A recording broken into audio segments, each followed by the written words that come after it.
everybody. My name is Guy, and this is Guy Talks Sports. Got a pretty loaded show today. A great show coming up. Didn't have time to do one yesterday, so planning on getting one done now.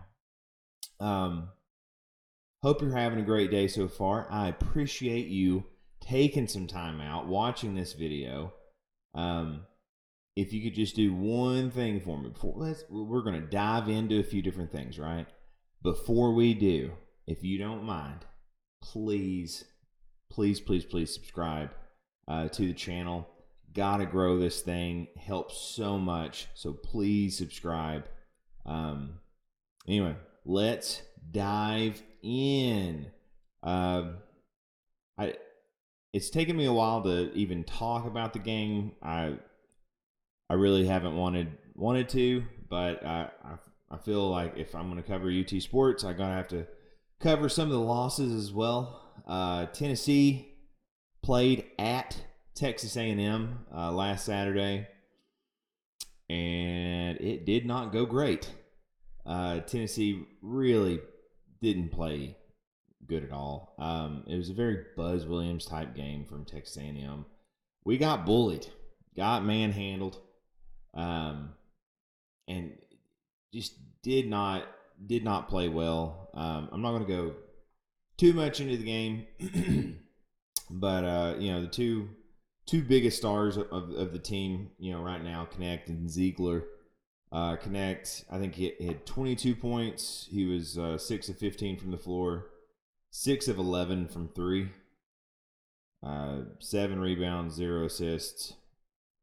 He played well. Ziegler, he had 15 points, was 5 of 15 from the floor, 1 of 8 from three. 1 of 8. 6 rebounds and 6 assists. Honestly, and Knecht's numbers aren't terrible, but for him, he normally hits a couple more. Ziegler normally hits a couple more. And then nobody else got in the double digits. Nobody else shot great at all, and so it was a pretty rough game. They out rebounded us as well, and it wasn't very fun. But I felt like I needed to review it just a little bit, and preview what's to come. I guess it could be worse. We could be Kentucky right now, who's experiencing their first 3 home game loss. Or goodness, 3 straight losses at home. I'll say it like that. For the first time ever in Rupp Arena. So, could be worse, I guess. For most teams, I feel like 3 straight home games, while not ideal, isn't the end of the world. For Kentucky, who boasts over and over again anytime that Tennessee beats them in football, which is pretty much every year. Just wait till basketball season. It's basketball season, and they are not doing well. And so they really do care about their basketball up there. And, we do down here too.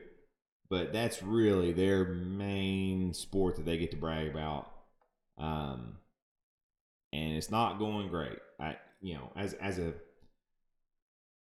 As a basketball fan, it's not the end of the world to lose 3 games, right? But for Kentucky, right, one of the blue bloods, it is. And so for them, they're kind of in scramble mode. Their fans are just done with John Calipari. So we'll see how it goes up there. They definitely are going to have to turn it around because things are getting a little tense up there. But anyway, that kind of segues us into our next topic, which is the Tennessee versus Arkansas preview. It's at Arkansas. It's at 9 p.m. Eastern Standard Time. So it's going to be a pretty late game tomorrow. Arkansas has not been great this year. They had some weird things happen. They had a senior guard step away for a few games, and he's coming back. They did get a win at Georgia, but they've only won 3 games this calendar year. So since January, of all the games they've played, that Georgia win was only their 3rd win this calendar year. So they're not the best. Now it is at Arkansas, but Tennessee should win. They're going to be expected to win, and they should. They're a better team, and so we'll see. We'll see if Tennessee can turn it around. They have to play better than they did at Texas A&M, or they're going to get beat. They have to shoot better. They cannot. I mean, the whole team shot poorly. I think we were 37% from the floor or something like that, which is not going to win a lot of games like that. So excited to see that one. I don't know if I'll be able to stay up that late and finish that one, but I'll definitely bring you a review of that later on. Let's dive into another topic, and it is, how did our former Volunteers do? How did they play in the Super Bowl? Trey Smith, solid, had a great game. Ends up getting another Super Bowl win in overtime, no less. And you feel good for him. On the flip side, I talked about how Jauan Jennings in my last video wasn't as, maybe consistent or didn't have the same amount of star power. He played lights out. He had such an amazing game. I remember I think it was in the first quarter on special teams. He was making plays. He had this awesome little flip out to him, and then he holds it, and you can tell it's going to be he's going to try and throw it, and then he turns really quick, throws across to Christian McCaffrey, who runs it in for a touchdown. And that was a really good play, and then he just does a Jauan Jennings thing later on in the game where he catches a pass where he's kind of cutting down the middle and just throws the guy off of him, and then busts through another tackle to get into the end zone. So happy to see him making an impact in the Super Bowl like he did. It's unfortunate that he lost. You feel great for Trey Smith. You feel horrible for Jauan Jennings. He had a just such a great game, and definitely feel bad for him. I wanted to always root for him. He made such an impact at Tennessee, and he used to be a quarterback. He was recruited as a quarterback coming to Tennessee, so it was cool to see him kind of throw a touchdown pass and then also catch a touchdown pass. But anyway, thought it was a pretty good game. Went to overtime, right? Came down to the very end, so it was a pretty entertaining game. Got a few different quick hits to review here. Ryan Grubb is so he was the offensive coordinator for Washington with Kalen DeBoer. Kalen DeBoer gets hired to Alabama. Ryan Grubb goes with him. It's expected he's going to be the offensive coordinator. And it was leaked that he was going to be hired by the Seattle Seahawks for the same position as offensive coordinator. And it was Bob Condotta from the Seattle Times who was talking about the hire and how it kind of got leaked that he was going to be the offensive coordinator.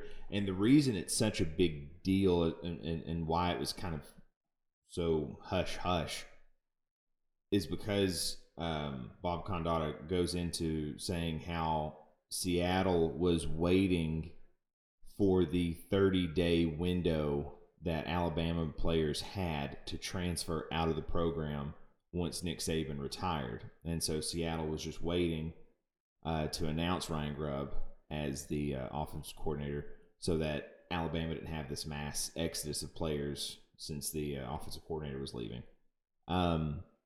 it's not a great look from anybody. Right now, especially with all this NCAA stuff and everybody, in the best sense, rooting for these student athletes to be able to get get paid how they should, and the support they're getting, to kind of screw them over like that, where they don't have all that information, and it's kind of swept under the rug until it finally leaks out. You hate it for those players, and so it's not a great look. But just wanted to mention that a little bit. And next thing I wanted to talk about was Chip Kelly, who is stepping away from the head coaching position at UCLA, and is becoming the offensive coordinator for Ohio State. You don't really see that a lot. I don't know if he's just tired of losing at UCLA.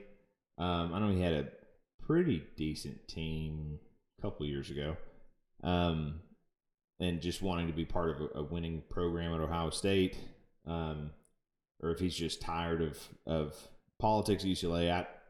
Not sure why he's wanting to step down from being a head coach. You really don't see that a lot, where somebody just voluntarily steps down and goes for a lower position. So that happened. The reason that was even vacant is because Bill O'Brien was hired on at Ohio State to be their offensive coordinator, and then he was there for just seemed like a few seconds before he scurried off to Boston College, and so had to be their head coach. So a bit of there's been a lot of kind of crazy things going on, a lot of movement right now in college football, and so there's been a lot to keep up with, and I wanted to kind of just review a couple of those things before we ended this video. Next video is going to be talking about the preliminary injunction that's going to be ruled on I believe today, February 13th, with Tennessee versus the NCAA, right? Or I guess Tennessee and Virginia against the NCAA. So I'll do a video on that. Probably will do a video on reviewing Tennessee at Arkansas coming up as well, and anything else that might happen. It's been a crazy month or two or it feels like a month or two. It's been really 2 weeks since it was announced that the NCAA had a case, or was trying to bring down the hammer against Tennessee. It's only been 2 weeks, and it feels like 2 months. But look for me to do some more videos in the future. Thank you for being a part of this video, for watching. Again, it really would appreciate it if you would subscribe. Want to grow this channel. Comment on it. If you like the video, what you would like me to talk about in the future. And we'll see you next time.